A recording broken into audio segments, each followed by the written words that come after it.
Amigos, terça-feira, altura para falarmos aqui um bocadinho de basquetebol. Sejam bem-vindos. Temos aí muita coisa para falar depois de muitas notícias. Estamos a chegar agora sim à reta final da fase regular. Estamos no último mês da fase regular. Vamos olhar aí para os seedings. Já temos aí uma série de tiebreakers muito importantes a ficarem definidos. Mas a grande novidade destes últimos dias, Ricardo, e depois de termos feito episódios, né, de draft de expansão, é que realmente vai acontecer, e mais cedo do que eu estava à espera. Eu achava que já não ia acontecer esta década, mas aparentemente vai acontecer em 2028 e 2029. Vamos olhar para isso. Ricardão, como é que tu estás? Estás bem? Estás ansioso para ter mais duas equipas? Conta-me. É por cima uma delas é Seattle, que te fala ao coração. É verdade. Sim, eu acho que temos nesta altura talento suficiente para termos mais duas equipas na NBA, apesar do tanking e apesar disso nos deixar aqui com algumas dúvidas se o tanking, enfim, a NBA vai ter que endereçar isso de alguma maneira, porque adicionar duas equipas e garantir que há qualidade todas as noites, alguma coisa terá que ser feita em relação ao tanking, mas sim, estou entusiasmado. Seattle era uma das minhas equipas favoritas ao crescer, gostava muito daquelas equipas do Gary Payton e do Sean Kemp,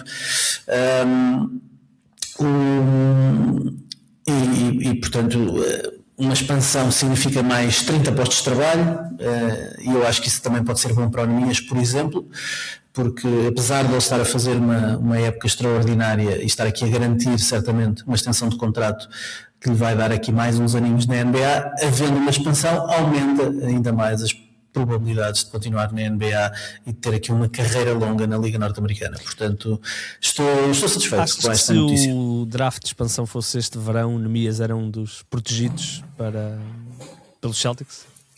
Hoje não tenho muitas dúvidas. Se fizermos o exercício, parece-me que há ali 4 jogadores que são intocáveis, não é? Os JJs, depois o Derrick White e o Peyton Pritchard, e depois começa a discussão, mas depois desses 4 eu diria que o Sam Hauser e o Nemias são talvez os jogadores com melhores probabilidades de ficar, e sobram dois lugares. Se forem 8, sobram 2 lugares, e aí terá que ser 2 de 3 daqueles extremos, entre o Gonzalez, que eu acho que tem sérias possibilidades de ficar, o Jordan Walsh e o Baylor Shireman. Se calhar a decisão passaria por estes últimos 2.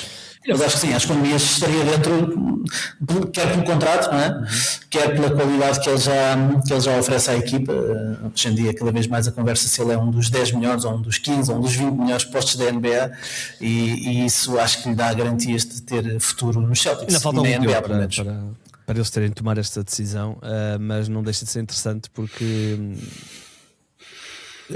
para quem possa não ter vivido um draft de expansão, é uma das coisas mais interessantes, porque por várias razões. Primeiro porque obviamente é um draft, e um draft é sempre interessante, mas depois há uma coisa muito específica neste draft, que é: se eu tiver vamos imaginar que o draft era hoje, por exemplo, quem é o melhor jogador do Sacramento Kings?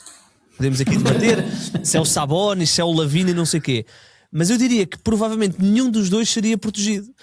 Ou seja, porque na avaliação contrato, talento, certamente o peso do contrato é mais pesado do que o talento, e de repente tu estás a dizer ao Zach LaVine ou ao Sabonis: olhem, vocês, nós não nos importávamos nada que Las Vegas vos viesse cá buscar.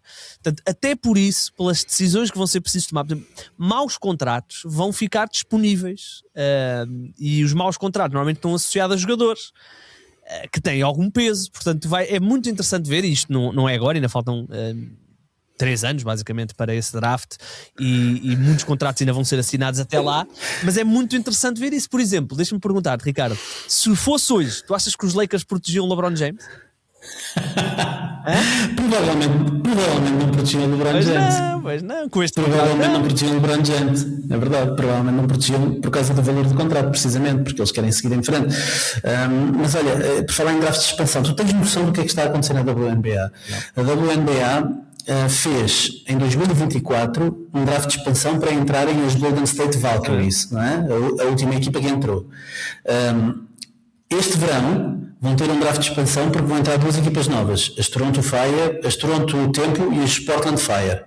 E depois, para além disto, já está anunciado que Cleveland vai entrar em 2028, Detroit vai entrar em 2029 e Philadelphia vai entrar em 2030. Já dá formação todos os anos. Já viste isto? Isto é inacreditável. Isto é inacreditável. Os jogadores vão estar, basicamente, a lutar ano após ano, porque se continuarem na que é uma coisa que já acontece, também é verdade, mas é incrível. Eu na WNBA mudei a minha postura e eu sou da equipa que tiver a Sophie Cunningham. Sou da equipa que tiver a Sophie Cunningham. Ok. A equipa que ela está. Eu não era com aqueles Indiana Fever. Mas acho que ela ia sair, já não me lembro. Não sei se era free agent, por acaso não sei. Estava nas Fever. Isso eu sei que estava, deixa ver. Depois, só tem contrato de 1 ano. Caraca. É unrestricted free agent. Vamos ver para onde é que ela vai. Muito bem. Sabes que eu ainda não tenho total certeza do que vou dizer, mas ela não é da família do Cade, pois não? É? Eu acho que não. Eu também acho que não. Mas é que eu já vi uma vez um vídeo a falar dos irmãos e aparecia a Angel Reese e o Julian Reese e aparecia o Cade e a Sophie Cunningham. Será? Então, mas o Cade é afro-americano e a Brother from Another Mother. A Sophie não é. Pode ser. Brother from Another Mother. Podem ser adotados, por exemplo, um deles. Sim, mas ao Ricardo também dizer que o Cade é afro-americano. É Team Steph. É Team Steph, não é? Team Steph, não sei, é Team Steph e é Team é Team Brito Reis, é Team Brito Reis. É Team Igor Gonçalves. Muito bem. Uma coisa que é interessante é o nome de Las Vegas e o nome de Seattle eram naturalmente os mais esperados e até antecipados. Mas havia aqui um cenário em que a NBA colocava as duas vagas à disposição e criava aqui uma espécie de bidding wars. Falou-se de Cidade do México, falou-se da possibilidade de San Diego, por exemplo, Arkansas também se falava. Kansas, Kansas.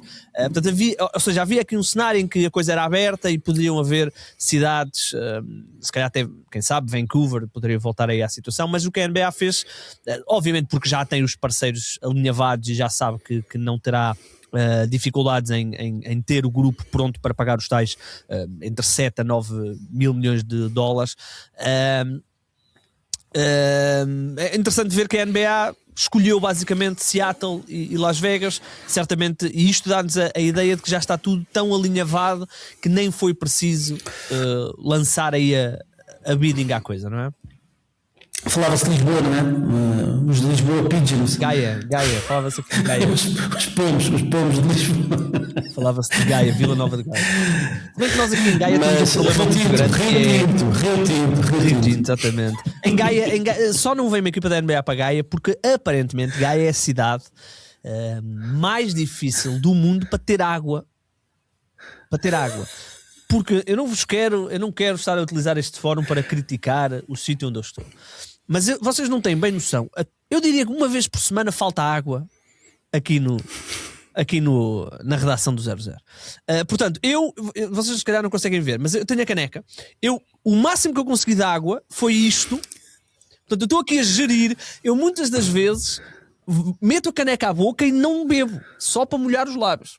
É assim que coisa. Por isso, não há uma equipa da NBA em Gaia porque não há água potável em Gaia.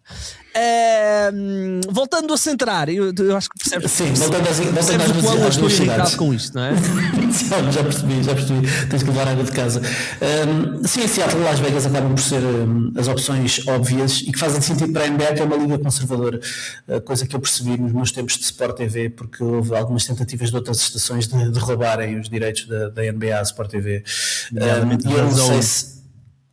Eu não sei se a Sport TV teve sempre a proposta mais elevada, mas a percepção e aquilo que nos era passado era que a NBA preferia sempre jogar pelo seguro e continuar com parceiros que já sabiam que iam tratar bem o produto ou de quem já sabiam o que é que podiam esperar, e portanto parece uma liga bastante conservadora nesse sentido. Eu acho que esta ideia de tentar afunilar aqui as novas equipas para duas cidades que já deram provas, um ano passado mais distante, outro ano passado mais recente, de que podem ser funcionais e que podem dar retorno, faz-me todo o sentido. Seattle seria também reparar um erro histórico, obviamente, é a maior cidade americana que não tem NBA, portanto, das grandes cidades americanas, ela é a maior de todas que não tem uma equipa da NBA, desde que saíram os Supersonics em 2008 e foram para Oklahoma City, por causa da zanga, da disputa com o proprietário, Clay Bennett, sobre o arrendamento da Key Arena, que hoje em dia tem outro nome, foi renovada em 2021 e, portanto, está pronta para receber uma equipa da NBA. Aliás, é nessa arena que jogam as Seattle Storm, por exemplo, da WNBA. Há uma curiosidade aqui, a NBA considera Seattle e OKC como o mesmo franchise.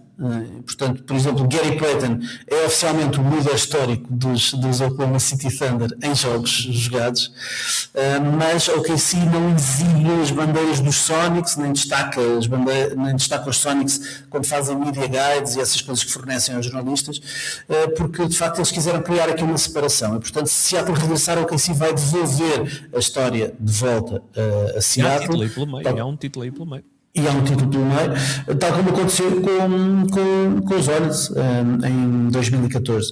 E, portanto, este regresso a Seattle seria muito interessante. Há uma base de fãs muito alargada, obviamente, e portanto, e que esperam e que desejam muito o regresso dos Sonics. Bring back the Sonics. Sim, o hashtag já está trend no Twitter. E Las Vegas atualmente basicamente é a 31ª cidade da NBA. É lá que se joga a Summer League, foi lá que se jogou a NBA Cup nos últimos anos. É uma cidade que já deu provas de que pode ter equipas profissionais de topo e competitivas. Tens os Raiders que chegaram em 2020, tens as Las Vegas, essas que foram criadas em 2018 e que já são já foram tricampeãs da W, e portanto, e são duas cidades que em termos de projeções te dão garantias de entrarem diretamente para o top 10 de receitas da Liga desde o primeiro dia. Sim, e no que diz respeito ao mais importante, não é? Que é o maior espaço de país com cobertura televisiva da NBA. Aquela zona de Las Vegas é muito importante porque faz ali uma espécie de ligação à zona do Arizona, de Phoenix, portanto há ali toda uma ligação estratégica. Não sei explicar certamente todos os pormenores, mas há aqui uma ligação estratégica para que a difusão de televisão seja boa. Em relação ao Seattle, é um mercado também muito grande. Há aqui uma questão, não é? Que é quem é que vai passar para o Oeste, entretanto, porque estamos a falar de duas equipas completamente do Oeste, não há qualquer... Aliás, Seattle vai ser até a equipa mais longe de todas, digamos assim, vai ser o sítio onde as equipas mais vão ter de gerir as suas viagens, e historicamente... Antigamente não, mas agora vai acontecer muito, não tenho dúvidas nenhumas, que vão haver muitas schedule losses em Seattle, porque um back-to-back onde tu tenhas que viajar para Seattle, independentemente de onde tu estejas, será sempre uma viagem longa, portanto será interessante ver essa situação. E se calhar vão haver também algumas schedule losses em Las Vegas, mas por outros motivos. Da mesma razão que de vez em quando em Miami. Estás a falar de escolher o Cavaliers do James Harden ou não? Sim, o James Harden vou assumir que já não jogará quando houver Las Vegas. O James Harden vai voltar a Houston para voltar. Sabes que em Houston há um bar de strip que tem a jersey do James Harden pendurada no teto, como se fosse um pavilhão, não é? Olha, eu gostei de falar nisso, gostei muito que a NBA tenha acabado com aquela história da celebração do Magic City. Gostei muito. És time Cornet? Não, não sou time noção. Sou time noção. É verdade. Noção. É verdade. Mas olha, em relação ao que tu disseste das cidades, parece que há 3 equipas candidatas a poderem mudar, não é? Mas aparentemente há uma as duas cidades que entram. Mas aparentemente há uma que está na pole position, que são os Timberwolves. Que é Minnesota Timberwolves. E parece ser o mais lógico, porque Minnesota está a cerca de 1100 km de Denver, que é a equipa mais próxima de Minnesota, são cerca de 1100 km, e dentro de um raio de 1100 km estão 6 equipas da Conferência Este: Milwaukee, Chicago, Indianapolis, Detroit, Cleveland e Toronto. Portanto, está tudo num raio de 1000 km, apesar de não ser a equipa que no mapa esteja mais a este, Isso em comparação com as outras são duas. os Pelicans? São os que é New Orleans, sim. Por outro lado, é que está mais próxima geograficamente de outras equipas e, portanto, seria mais fácil rearranjar aqui o mapa da da NBA. Achas que o Anthony Edwards está desejoso de ir para a Conferência Este? Acho que o Anthony Edwards mais fácil até às finais. Está-se um bocado a borrifar, acho eu, no caso do Anthony Edwards. Acho é que a questão é que estamos em 26, 27 e isto será só em 28, 29. Portanto, ainda muita coisa pode acontecer. Uma coisa que não vai mudar, se tudo correr bem, é que o talento do Anthony Edwards não há de desaparecer até 28, 29. E, portanto, levar um jogador como o Anthony Edwards para a Conferência Este, estamos a falar do finalista das últimas 2 edições da Conferência Oeste. É verdade que quando chegarem a 28, 29, se calhar o Rudy Gobert já não estará, mas e provavelmente o melhor jogador americano da atualidade. É isso. Portanto, vamos em 28, 29, se calhar o Cooper Flag poderá ter aqui alguns argumentos bem para isso, mas independentemente disso, vamos levar... Sim, mas vão todos cair às mãos do Nemias, não é? Sim, é verdade.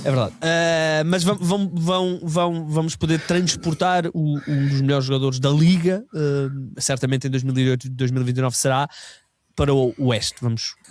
Certamente vai apimentar a conferência. Outra coisa muito, muito interessante, e isto é importante porque vocês vão ouvir falar muito disto, nós já falámos, já explicámos, mas vamos explicar aqui outra vez. Portanto, isto quando se abre aqui a candidatura a uma equipa nova na NBA, a equipa nova tem que garantir tudo. Tem que garantir arena, tem que garantir obviamente condições, staff, treinador, tem garantido no fundo uma equipa. E depois, para além disso, ainda vem a questão, e vocês vão ver os números a começar a aparecer, os tais entre 7 a 9 mil milhões de dólares, que os americanos chamam bilhões, mas na realidade são 7 mil milhões.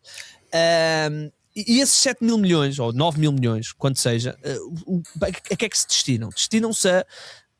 No fundo é a joia, é o prémio que eles têm que pagar para terem o privilégio de poder entrar na NBA, porque os valores que a NBA recebe de transmissão televisiva, de marketing, de tudo e mais uma coisa, são divididos por 30 equipas.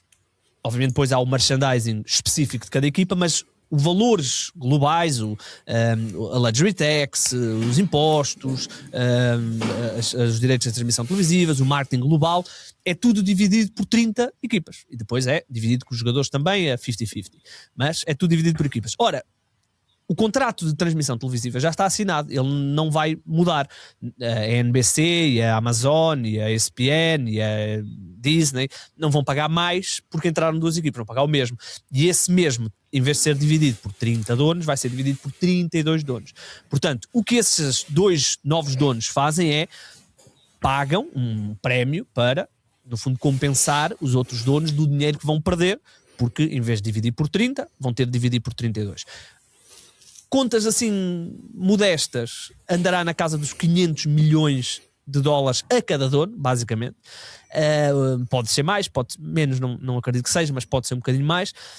É um bom payday para os donos, obviamente terá impactos diferentes em cada dono. Eu diria que o Steve Ballmer se calhar até se vai esquecer de depositar, mas pronto, haverá outros a quem faz mais diferença, não é? Sim, mas explicaste muito bem. Cada dono hoje em dia tem 30 avos da Liga, com 32 equipas passam a ser 32 avos, portanto parece aqui uma perda, mas os FIIs que são pagos pela expansão não são partilhados com os jogadores e portanto vão diretos para os donos das equipas e portanto se cada equipa nova render 7 a 8 mil milhões, dá os tais 500 milhões para cada um dos 30 donos atuais. No futuro... os donos das equipas também percebem que ao estarem em mais mercados, né, vamos imaginar que o contrato de transmissões televisivas terminava este ano e agora a NBA ia renegociar, mas já ia renegociar com 32 equipas em mais 2 mercados, abrangendo mais, 30 milhões de pessoas ou 40, nem sei quantas pessoas é que são, mas muitas milhões de pessoas, já, os valores já seriam, ou seja, aquilo que os donos perdem nesta fase, depois sabem que vão recuperar mais à frente, porque estando mais em mais 2 mercados, há mais merchandising, há mais transmissões televisivas, há mais estúdio e mais uma coisa, há mais entradas no pavilhão, marketing, é tudo muito mais ao longo, quantos mais mercados eles tiverem, mais pessoas conseguem tocar, maior é a avaliação das franchises. Muito bem, olha, uma das coisas interessantes e que vamos certamente clarificar isso ao longo dos próximos meses e que está ligado ao nosso segundo tema do episódio de hoje é a situação de LeBron James. LeBron James foi, ou é, muitas vezes apontado como um dos investidores da equipa de Las Vegas, é visto como um parceiro estratégico desse grupo de investimento. Não é claro que assim seja, mas há esse rumor, digamos assim. Ora, a equipa entrará em 28-29 na Liga. A equipa entrará depois dos Jogos Olímpicos de Los Angeles em 2028, portanto daqui a 2 anos. Portanto, estás a acreditar que o LeBron vai jogar nos Jogos Olímpicos de Los Angeles? Não, estou a dizer que é uma conjugação interessante de coisas. Eu não consigo imaginar, sinceramente, eu não consigo imaginar que LeBron James jogue os Jogos Olímpicos de 2028. Ele faria isso com 43 anos. Não acredito. Mas, Ricardo, eu também não imaginava que ele ia estar aos 41 a jogar na NBA. Mas não deixa de ser aqui, vamos ter que clarificar esta situação, porque há algumas decisões em torno da carreira de LeBron James. Toda a gente sabe, ele termina contrato este ano com os Lakers. Certamente, acho eu, vou assumir que há bom senso da parte de toda a gente que não seria proposto um contrato máximo ao LeBron. Há uma nova equipa onde ele se calhar vai estar envolvido. Portanto, os sinais começam a apontar para que se calhar este pode muito bem ser o último ano da carreira, ou no último caso ainda jogar mais um, mas sempre com a ideia de depois fazer transição para algum tipo de papel. Não estou a dizer que tenha que ser o owner da equipa, mas algum tipo de papel com essa equipa de Las Vegas. Sim, tu sabes que eu sou crente de que o LeBron vai pendurar as sapatilhas no final desta temporada. Admito, obviamente, que ele possa jogar mais uma, mais do que isso não acredito que vá estender até 2028 e coloque a hipótese de Los Angeles, Jogos Olímpicos. Estou convencido que será este ano, mas admito que possa ser no próximo. E a ser no próximo, acredito que o interesse dele será uma equipa na Conferência Este. Não sei se Nova York, se Miami, se Cleveland, mas eventualmente mudar para o Oeste. Por alguma razão? Acho que sim. Tendo ele a vida tão estabilizada em Los Angeles? É verdade que ele tem a vida estabilizada, mas para ficar em Los Angeles ele tem que aceitar um pay cut enorme. E eu não sei se, se ele está disponível para aceitar um pay cut assim tão grande. Ricardo, não haverá nenhuma Essa é a minha dúvida principal. Não haverá nenhuma equipa na Liga onde ele não tenha que aceitar um pay cut tremendo, Ricardo.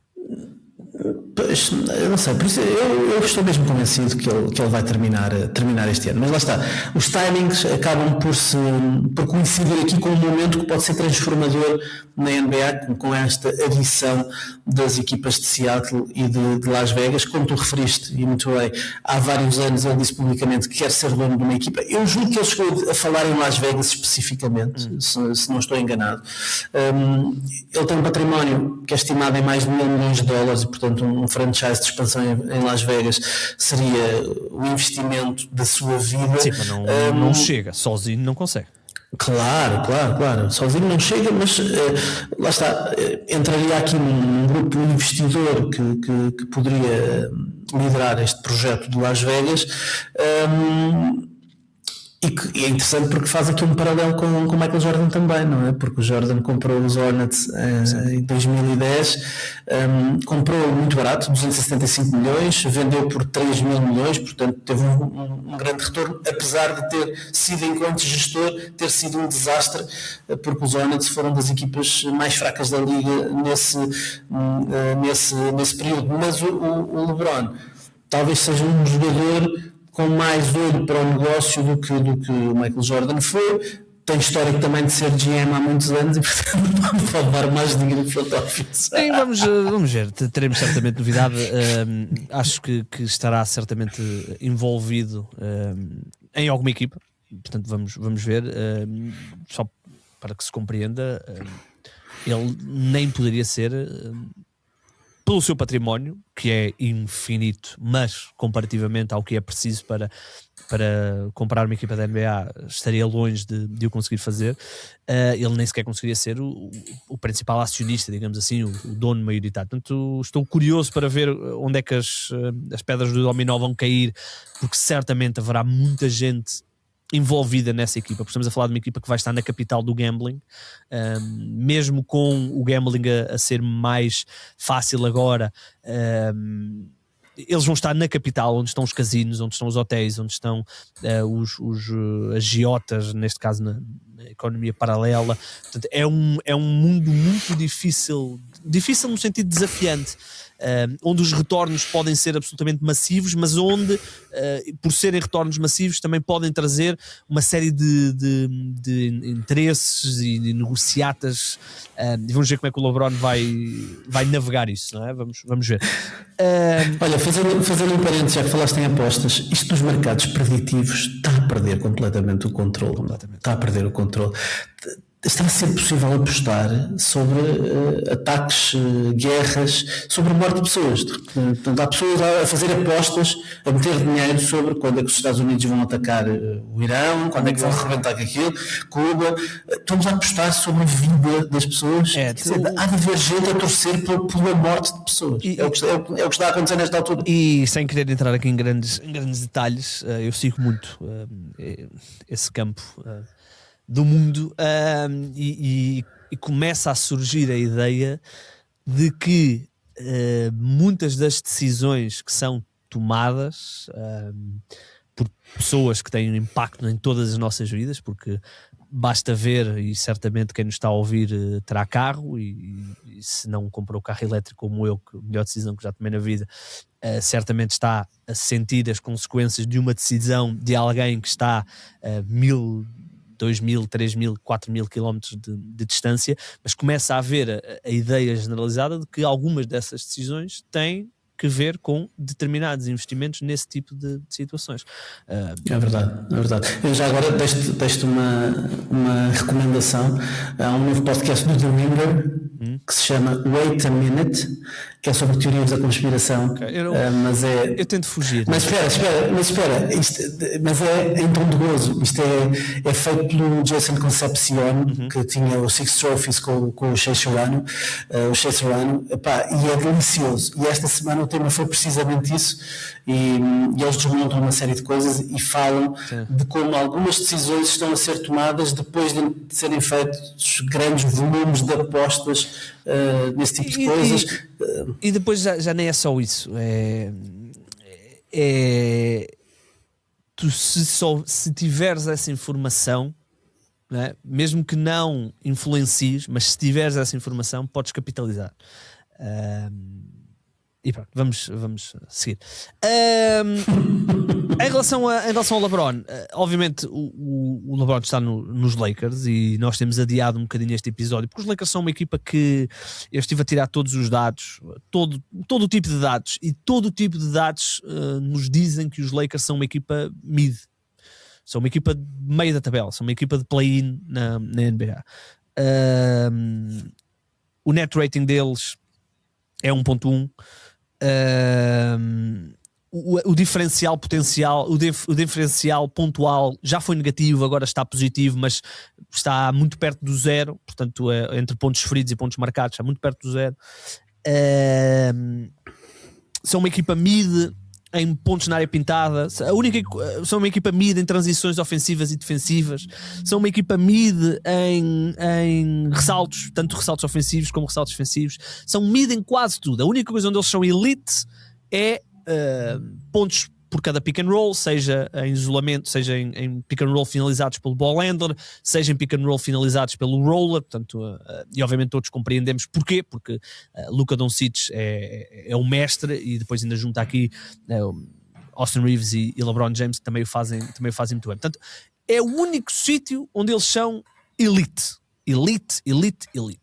Mas depois há um outro fator, que é: são elite, e aí não há ninguém que consiga sequer chegar perto em clutch. São a equipa que melhor se porta em clutch. Eu acho que eles só perderam 2 jogos no clutch.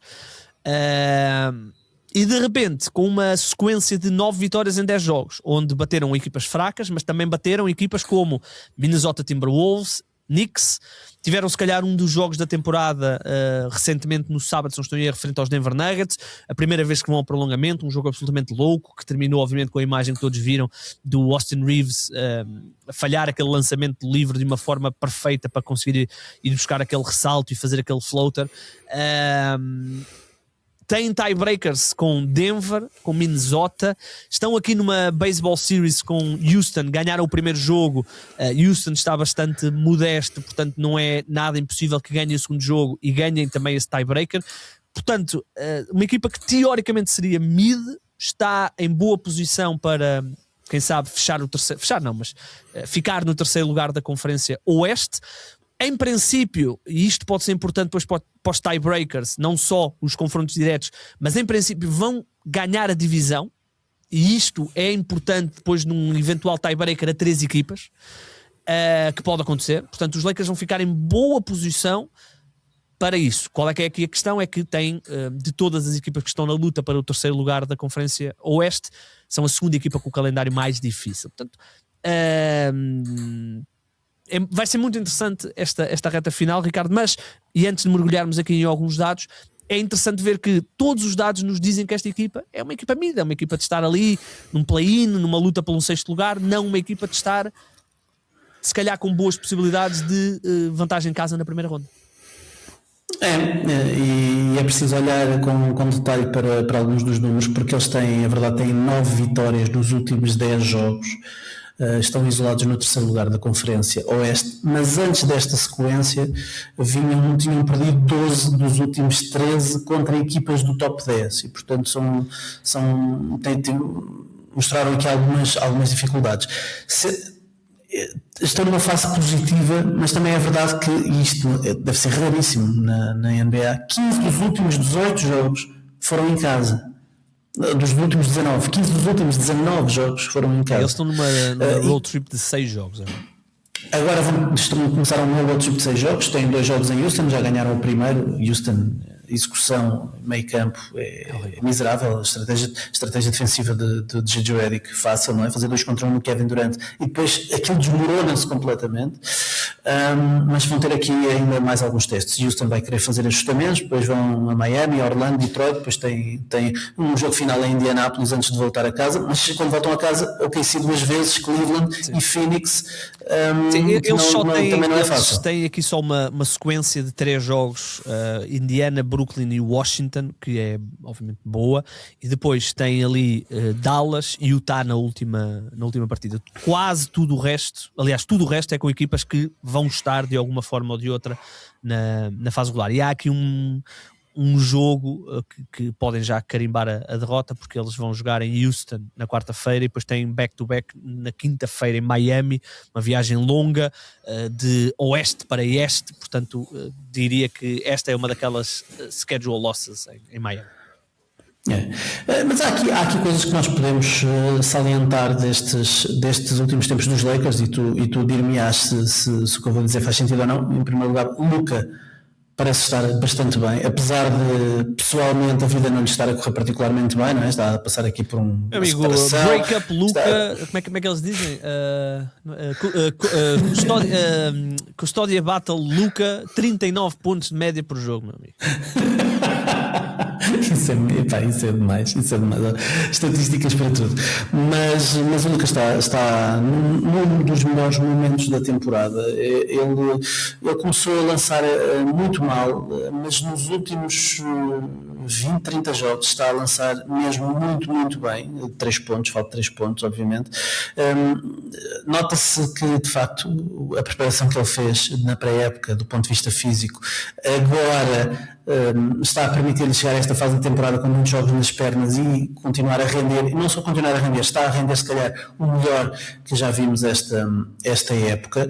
E depois uma coisa que eu acho que tem sido muito importante, apesar de ter demorado algum tempo, é a gestão das rotações do J.J. Redick. Então, obviamente tinha aqui um problema, uma dor de cabeça interessante, que é 3 jogadores que passaram a vida a ser a opção número 1, não é? O LeBron, o Luka e o Austin Reeves, e quando nós pensávamos que haveria algumas facilidades para eles encaixarem uns com os outros, porque poderiam todos aprender a jogar sem bola, à exceção do Luka, mas que os outros dois fariam o possível para se adaptarem e serem úteis, a equipa teve bastantes dificuldades para conseguir chegar a isso.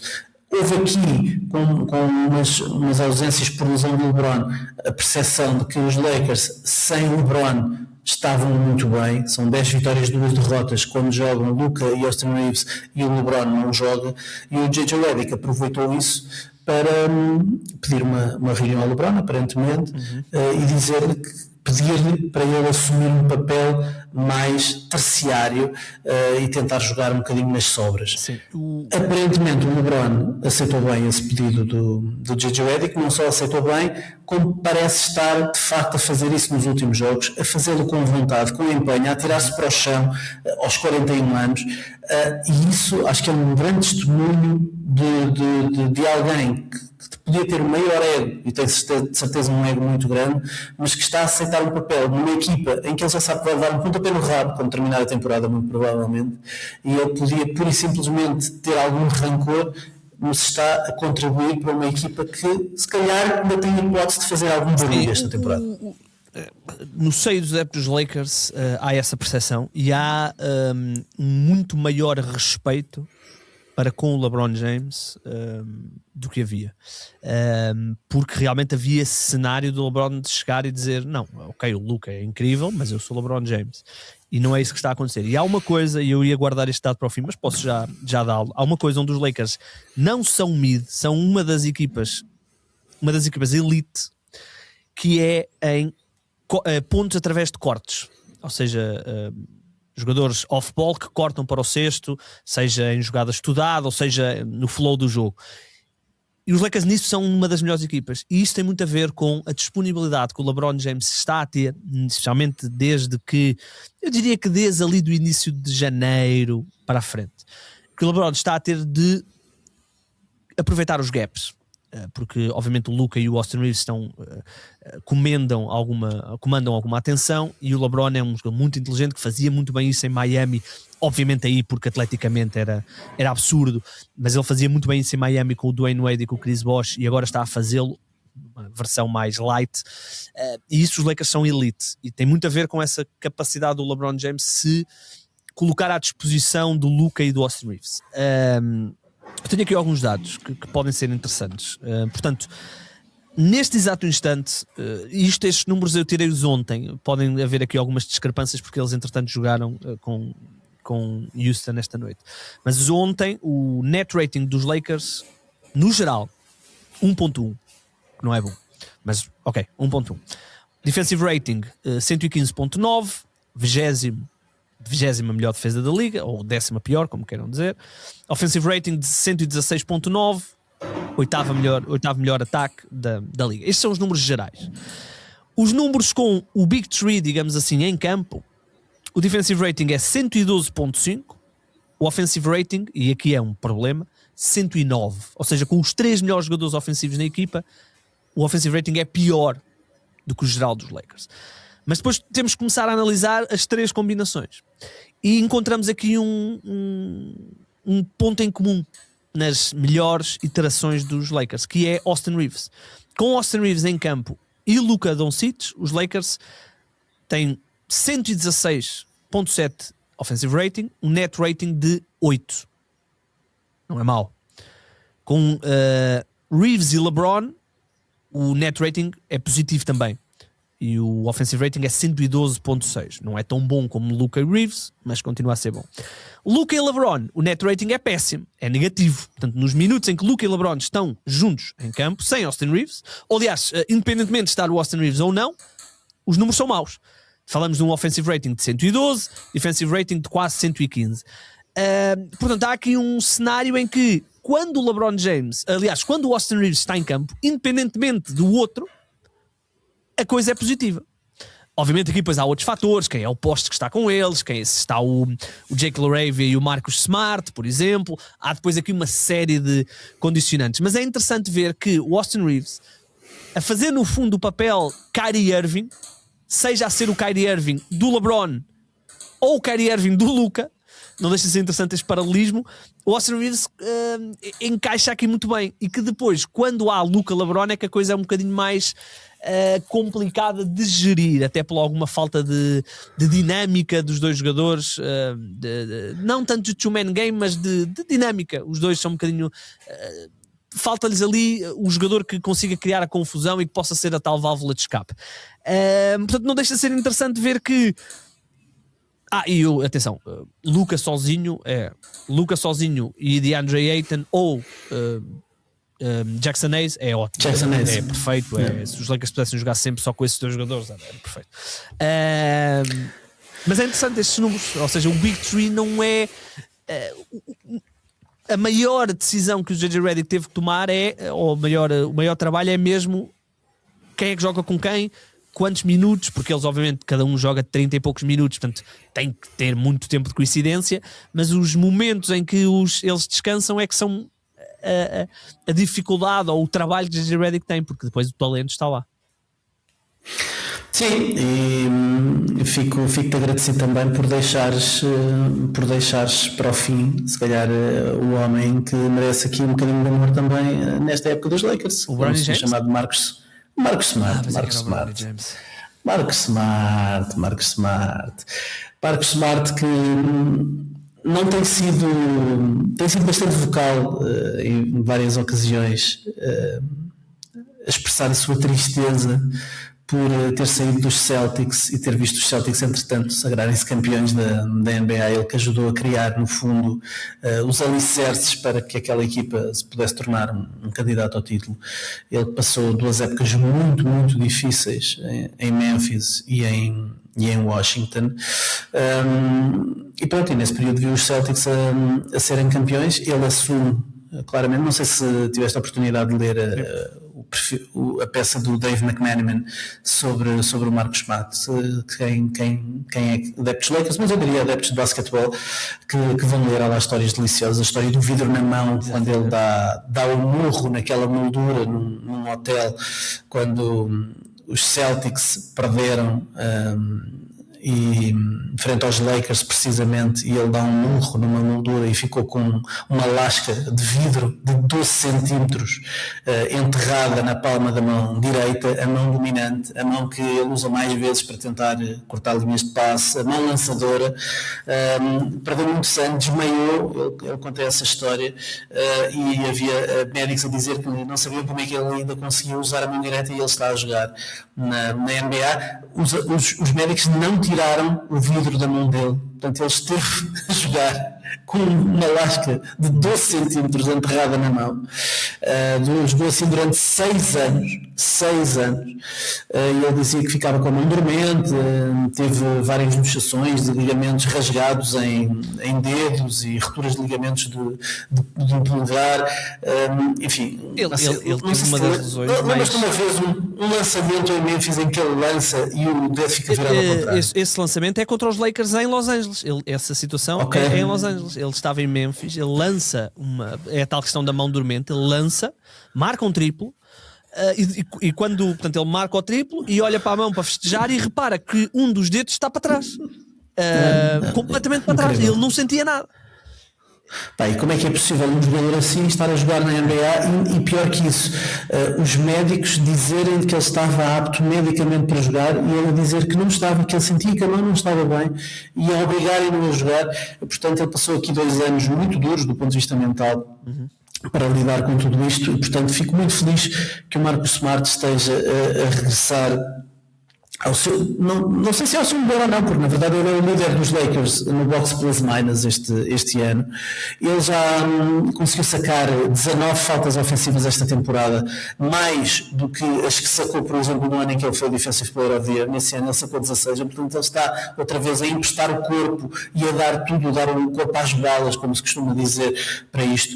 Nos últimos jogos, as vitórias que os Lakers tiveram frente a Denver Nuggets e a Minnesota Timberwolves, ele defendeu o Jamal Murray e o Anthony Edwards, e os dois juntos lançaram combinados 44%. E, portanto, é um dos melhores jogadores a defender ponto de ataque. E eu acho que não há palavras suficientes para destacar um jogador que, se calhar, muita gente já considerava que estava no apogeu da sua carreira, ou completamente já a cair ele chegou aos Lakers em buyout. Fora da NBA, e de repente torna-se um jogador não só útil, mas um jogador importante numa equipa que quer ser uma equipa de título, e que, se há alguém, para além do Luka, obviamente, que é determinante nestes Lakers, é o Marcus Smart, por aquilo que ele oferece no meio campo defensivo. O Marcus Smart teve provavelmente o seu melhor jogo como Laker, a nível de impacto e de obviamente adversário. Agora neste jogo contra o Denver foi realmente impressionante. A questão do Marcus Smart é que tem estado sempre muito on e off, né, por causa da questão das lesões, e seria absolutamente essencial. Qualquer tipo de sonho dos Lakers em fazer algum barulho nos playoffs precisam ter Marcus Smart e Jake LaRavia bem, obviamente dentro do contexto depois das superestrelas. Aqui a questão dos Lakers é exatamente a mesma questão do início da temporada, e é por isso que nós adiamos muito, porque tanto tu como eu temos muito poucas dúvidas de que os Lakers, quando chegarem ao playoff, vão ter novamente muitas dificuldades em lidar com as defesas adversárias e com o atleticismo adversário. É questão de defesa de ponto de ataque. Marcus Smart não pode defender toda a gente, portanto, como é que os Lakers vão voltar a lidar com isso? O jogo anterior, DeAndre Ayton é um upgrade ao Jackson Hayes, mas traz outros problemas. Ainda agora, por exemplo, vimos neste jogo contra os Rockets que DeAndre Ayton foi marginalizado frente ao seu velho amigo Clint Capela. Tomara eu que o DeAndre Ayton fosse mais Clint Capela. E depois é o lançamento de 3 pontos, onde os Lakers têm obviamente lançadores em volume, como é o Luka e como é o Reeves. Não são lançadores. O Luka tem estado bem na percentagem, mas não são spot-up tree, ou seja, são jogadores que criam o seu lançamento de 3 pontos com a bola na mão. De onde é que vem o lançamento? Será que Marcus Smart, Jake LaRavia, Rui Hachimura, Luka Nard vão conseguir marcar triplos em playoff? Portanto, há muitos pontos de interrogação nesta equipa, mas se há aqui um caminho para esta equipa eventualmente chegar a uma final de conferência, é ficar no 3º lugar, ou seja, não apanhar a Oklahoma eventualmente na segunda ronda. É apanhar, por exemplo, os Houston Rockets na primeira ronda, uma equipa que, como tu disseste bem ainda ontem, é uma equipa com defeitos muito vincados. E depois na segunda ronda apanhar uns inevitáveis San Antonio Spurs, que, sendo imensamente favoritos, são uma equipa ainda muito jovem, também com os seus problemas inerentes de terem poucos lançadores. Portanto, é esse o cenário. E depois podem contar com o brilhantismo do Luka Doncic, que às vezes nós focamos-nos demasiado nos defeitos do Doncic, os defeitos são muito evidentes, mas também não podemos ignorar que ele, ofensivamente, é um jogador absolutamente indefensável. É o melhor marcador da NBA em boas percentagens. Eu vi algumas pessoas a discutir se o Luka merecia ser first team all NBA ou não. Eu acho insano essa discussão. Acho que ponto final. Mas é uma equipa com defeitos, não é, Ricardo? E quando chegaram aos playoffs, vimos isso no ano passado, não é? Chegaram aos playoffs e não conseguiram lidar com o atleticismo e com o tamanho de Minnesota. A ideia com que fico vendo de fora e sem ligação emocional aos Lakers é que todos os seis estão a correr bem neste momento. Há aqui um bloco da temporada em que tudo está a correr bem, em que o J.J. Redick está a conseguir acertar nas rotações do Big Three, em que está a conseguir usar o DeAndre Ayton, que é sempre muito criticado pela inconsistência, e eu sou o presidente do clube de haters do DeAndre Ayton, mas o J.J. Redick conseguiu perceber o que é que o DeAndre Ayton faz bem, que é, se calhar, usar alguma fisicalidade contra postos adversários grandes. O jogo contra os Denver Nuggets, ele foi capaz de limitar, ou pelo menos criar dificuldades ao Nikola Jokic, que faz 1 em 4 no prolongamento, e teve muito a ver com a ação do DeAndre Ayton também. Agora, uma coisa é 5 minutos num jogo de fase regular que não conta, enfim, contém algumas implicações depois de desempates em caso de empate no final da fase regular, mas que vale pouco. Outra coisa é numa série de 7 jogos em playoffs e teres que meter o DeAndre Ayton aqui numa spotlight maior, debaixo de um holofote maior, que se calhar ele não está tão habituado e vai ceder mais facilmente. Portanto, para já está tudo a correr bem. Se eu tenho confiança nestes Lakers, não tenho muita, confesso. Estamos juntos nessa. Eu consigo ver os Lakers a ganharem 1, 2, 3 jogos de playoff pelo brilhantismo ofensivo, mas numa série de 7 jogos em que todos os lançamentos do Luka vão ser muito mais difíceis de vir. E vimos isso, mesmo por exemplo o Austin Reeves, e vamos já falar do Austin Reeves. O Austin Reeves no playoff do ano passado foi muito explorado, o lançamento não estava a entrar com o mesmo volume, defensivamente estava a ser completamente atacado. Portanto, os teus problemas, mais do que as tuas virtudes, são os teus problemas que são muito mais colocados à prova no playoff. Portanto, vamos ver. E até tens visto o J.J. Redick a usar muito defesa-zona para tentar disfarçar um bocadinho as debilidades que eles têm, não é? Exatamente o que ele fez no ano passado. E que teve bons resultados. Os Lakers, lembras que até tiveram ali 2 meses ou 3 meses que foram a melhor defesa da liga. Mas duas coisas acontecem, que é, fisicamente pesa muito. É muito mais difícil defender em zona do que em homem a homem.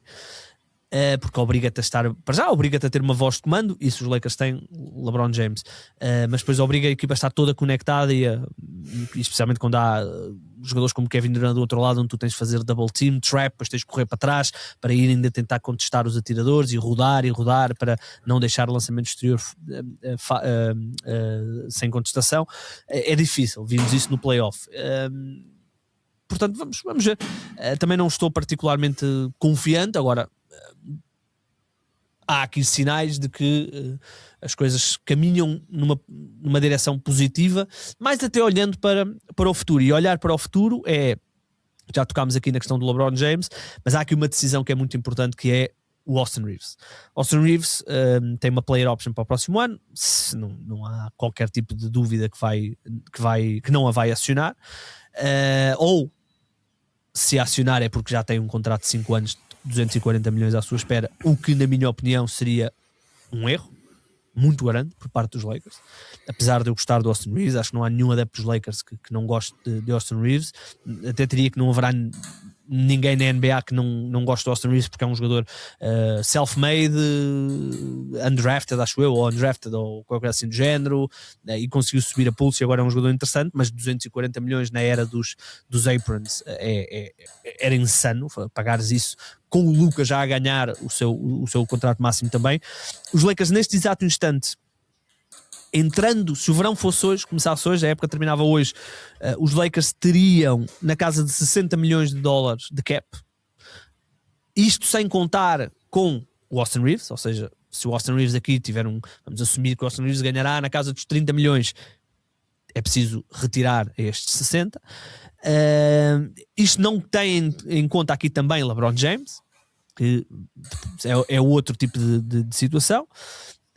Mas vão ter algum espaço salarial se o Reeves se o contrato do Reeves não for massivo. Podem entrar aqui no verão na casa dos 40, 30, que dá para fazer qualquer coisa.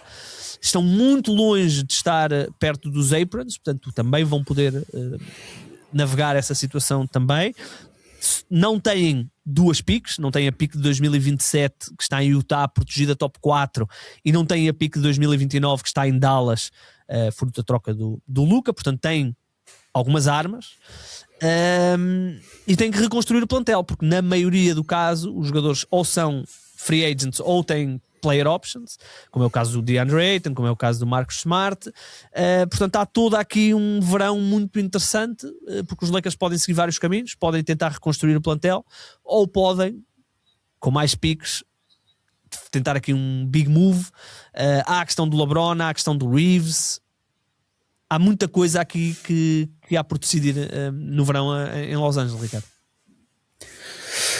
Sim, e eu sinceramente não sei o que é que será melhor para teres uma versão final de uma equipa dos Lakers construída à volta do Luka, se é com ou sem o Austin Reeves, acreditando que sem o Austin Reeves isso significará uma troca que depois devolva se calhar alguém melhor para estar ao lado do Luka. Isto porque é verdade que há muita conversa sobre o grande contrato que ele deve receber no verão, mas também é verdade que os críticos têm salientado sempre as suas dificuldades contra defesas físicas como um argumento contra esse tipo de contrato. Portanto, não há grandes detalhes sobre o que é que os Lakers pretendem fazer, mas há essa red flag, pelo menos em relação ao Austin Reeves. E sabendo que o Luka já é um problema do lado defensivo, criares uma equipa com dois jogadores muito bem pagos que têm um problema idêntico e que podem ser de facto ali impeditivos da equipa ser competitiva em playoffs, se calhar pode-se partir aqui pelo elo mais fraco, que é o Austin Reeves eventualmente ser trocado, porque se te dissessem que o Austin Reeves podia valer um Trey Murphy e um Herb Jones, se calhar tu assinavas já por baixo. Isso era já, não é? Não havia aqui dúvida nenhuma. Aqui a questão é que tu podes, e já tivemos provas disso em Dallas, o Kyrie Irving é melhor defensor que o Reeves, mas também é pequeno, ou seja, tu podes, agora não podes construir uma equipa competitiva em playoff onde tens Reeves e Luka e depois tens um DeAndre Ayton, por exemplo, ou tens ou tens um Jake LaRavia. Não, tens de ter aqui os PJ Washingtons e os Gaffords e os Lively's desta vida, que os Lakers não têm nenhum destes protótipos de jogador. Eu aqui a equação,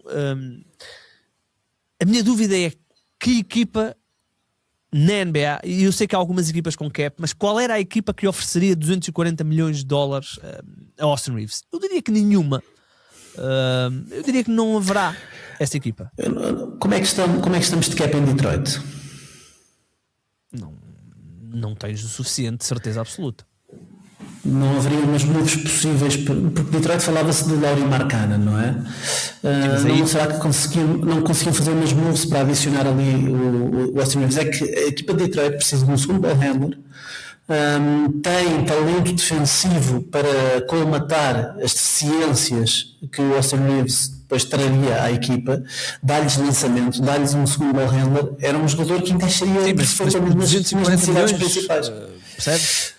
Pois não sei se por 240 milhões, mas aqui esta é a questão, ou seja, que equipa é que estaria disposta a dar um contrato máximo ao Austin Reeves? Detroit poderia fazer aqui algumas coisas, é verdade, tem aqui os aspirantes, só que sim, eles podem tentar adicioná-lo como free agent, claro que podem, mas os Lakers têm sempre vantagem, são a equipa que lhe pode oferecer mais. Aqui a questão é, tu sendo Detroit, verias em Austin Reeves, se calhar até verias, não é? Se bem que vem aí o contrato do Jalen Duren, não há de demorar, também vem o contrato do All-Star Thompson, não tarda nada, e de repente também já estás ali com os teus problemas. Uma equipa que é líder da conferência é esta. Não tinha pensado um Austin Reeves, lembrei-me agora, não foi nada pensado para ver. O Austin Reeves interessaria a 29 equipas da NBA. Sim, o Austin Reeves por 240 milhões é outra conversa. Interessará a 30 equipas da NBA, exato, não apenas a 29. Pois sim, 30. 32 quase já. Não sei, acho que vai ser fascinante porque Austin Reeves é um jogador com muito talento, mas é um jogador que em playoffs tem deixado sempre a desejar. É sempre muito explorado, e eu acho que ele só não é mais explorado porque o Luka está ao lado, e agora quando os minutos em que o Luka Nardes estiver em campo, o Austin Reeves até poderá passar para terceiro lugar na hierarquia dos mais explorados, o que é até problemático para os Lakers, diz muito sobre o que é a defesa dos Lakers, mas acho que vai ser um verão fascinante. Os Lakers são sempre uma ameaça a fazer qualquer coisa, porque os Lakers com piques, um mercado muito apetecível, não é? Os Lakers com piques, com cap space e com moedas de troca, como é o caso do Austin Reeves, são uma equipa sempre ameaçadora para qualquer cenário, seja para o cenário de um Giannis, ou seja para o cenário de um Trey Murphy e de um Herb Jones, que eu comprava já. Mas há espaço salarial, há decisões que têm de ser tomadas, e depois há, claro, a questão do LeBron James, mas acho que essa parece-me até que é muito mais fácil essa decisão do que propriamente a questão do Reeves. Chegar ao pé de LeBron Vais James. mesmo dar um pontapé no rabo do LeBron James. Não é questão de dar o pontapé no rabo, aquilo que se diz é que os Lakers vão fazer uma proposta ao LeBron, que vai ser uma proposta modesta. Contrato mínimo. Não é contrato mínimo, mas vai ser muito modesto, se calhar uma mid-level, e depois passar a bola para o lado dele. E depois aqui já entra a decisão de o que é que ele quer fazer no seu final de carreira. Quer voltar ao Oeste, quer ir para uma outra equipa onde ele não tem história nenhuma, ou quer ficar em casa. Vamos ver. Achas que ele se vai dar ao trabalho por 15 milhões de andar a fazer mais um ano na NBA? Ricardo, teoricamente não, mas, não me cheira. Também não me cheira, até para o ego dele, né? Sair com um contrato Sobretudo pelo ego dele. De sair não como um max player, mas porque é que pronto, não coloco nada de parte, sinceramente, porque em Cleveland, o outro cenário, ele também não vai ter um contrato máximo, nem perto disso, nem pode, nem há espaço para isso acontecer. Portanto, onde quer que ele vá, a não ser que ele queira terminar a carreira em Utah, fazer um ano com um super contrato, só porque quer ainda mais um último contrato da NBA, de resto, onde é que ele vai conseguir um contrato máximo numa equipa normal? Olha, que liga para Sacramento, pode ser que dê. Não fica muito longe de casa, não é? Sacramento, Clippers, Golden State, quem sabe? Uma last fala-se disso cada vez mais. Não, pode ir. Será bem recebido quando voltar. Muito bem, vamos ver o que é que os Lakers vão fazer no verão. Para já vamos ver o que é que os Lakers vão fazer nesta temporada. E depois no verão há decisões muito, muito interessantes para tomar e que terão impacto na liga toda. Ricardão, tens mais ou menos? Mete já à venda a tua jersey do Austin Reeves. Não, então espera que seja vintage para vender depois. Eu não sei se já te disse, mas se não te disse, vou dizer para terminarmos. Eu sou contra o comprar camisolas de clubes, independentemente do clube. Não, estou a falar sério, não estou a brincar, porque eu acho que se as pessoas soubessem a margem de lucro que os clubes têm numa camisola, as pessoas paravam de comprar, porque acho que é uma verdadeira exploração da paixão das pessoas, e atenção, tudo é o capitalizar a paixão das pessoas, isso não há dúvida nenhuma, mas acho que nas camisolas especificamente é uma vergonha. Eles têm aquilo por $5 e vendem nas por 100. Acabei de encomendar uma camisola do meu Atlético. Pá, coitados, esses merecem. Agora, sou contra, eu sou mesmo contra, e depois sou contra a contrafação. Portanto, fico aqui no limbo de não quero comprar a contrafação e sou contra os. Uma camisola do Sporting. As pessoas já sabem que eu sou do Sporting, mas não tem mal. Uma camisola do Sporting custa €120. Não faz sentido nenhum. Quem são? É uma vergonha. Qual é o público? É uma vergonha que todos os clubes vendem. O ordenado mínimo é €920. Uma camisola custa €120. E quem é que são? Qual é o público-alvo? Ou alvo não, qual é o público mais fácil dos clubes chegarem com essas ideias? Crianças. Portanto, uma criança vai chegar a um pai e vai dizer: olha, eu gostava de ter uma camisola. Tu vais dizer que não, e depois não vais dizer que não porque é o teu filho, não é? Mas depois vais ver o preço, são €120. É bom. Portanto, fica aqui. Por isso é que eu espero sempre pelas promoções da NBA Store. E depois o meu filho tem que receber camisolas do Tumani Camarra, que é o que é assim. Mas isso é porque é nicho. Não é lixo, é nicho. 40 euros uma jersey, 39 euros uma camisola do Tumani Camarra. Boa. Foi bem comprada. Bem comprada. Sabes que essa camisola vem com uma cena específica, que é o Tumani Camarra vai-te ligar para perguntar porquê. Eu vou-lhe dizer porque você foi o único que comprou uma camisola minha. Foste tu o gajo que compraste uma camisola. Foste o gajo. Eu vou-lhe dizer, Tumani, mon ami, porque ele é belga, é para ver se o Gonçalinho começa a defender um bocadinho mais nos jogos do Montijo. É? Não defende? É checker? É um bocadinho Austin Reeves. Ai! Sabes que eu rapidamente percebi não é checker, mas fisicamente. Pois, ele é checker, mas fisicamente na defesa é um bocadinho explorado, sim. Ok. Portanto, se fosses treinador, adversário, era o teu filho que ias atacar. Estava lixado comigo. Olha, imagina, deixa-me só traçar este último cenário. LeBron James, GM de uma equipa, série de playoff, 7 jogos. Do outro lado está Bronny James. E LeBron James diz: malta, é jogar 5-4 na defesa e é atacar tudo que é ball handling, ball handler atacar Bronny James. Achas que isto Pois é, podemos ter a possibilidade de ter o LeBron a liderar uma equipa e do outro lado estar o seu filho a jogar, não é? Os dois filhos, não é? Ou os dois.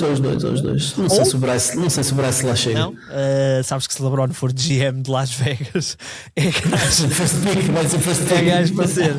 Bem, vamos embora. Fica a promessa que o Ricardo vai melhorar o seu som já para a próxima semana, porque o Ricardo está aqui em todo um processo e, portanto, para a semana estará certamente resolvido. Para a semana será melhor. Será melhor. Nós voltaremos para a semana, lá está. Estamos a chegar à fase final da fase regular. E eu para a semana vou trazer novidades sobre as 4 ligas de Fantasy do Afunda, que já estamos nas finais. Eu só consegui chegar a uma, portanto a minha humildade fez-me perder em duas meias finais. Já tinha perdido numa primeira ronda, mas já temos os finalistas, está a começar a chegar ao fim. Haverá vagas para a próxima temporada, depois eu explicarei como é que será o processo. Aliás, haverá vagas se eu ganhar alguma. Se eu não ganhar, acabo. Se eu não ganhar nenhuma, acabo. E portanto... Vê lá se da próxima vez me dizes com tempo para eu poder entrar numa... Amigos, estás já convidado, já sei que há algumas pessoas que vão sair. Nós estamos aqui... Ricardo, isto é uma coisa profissional, meu amigo. Isto é uma coisa profissional. Nós vamos ter 4 divisões, com subidas e descidas. Estás a usar? Isso é possível? É muito possível. Vamos ter 4 eu quero entrar nisso. Já temos praticamente os apurados todos para a divisão 1. Que depois temos... eu quero entrar na última divisão. Vais dar na 4. Que é para fazer como fazia quando jogava FM, que pegava no meu Atlético e levava a ganhar a Champions. Portanto. Boa sorte. Mas eu depois para a semana trago novidades sobre isso. Bem, vamos embora. Se conseguirem fundar 3, meus amigos, Ricardo, grande abraço. Se conseguirem fundar 3, mandem-nos o vídeo.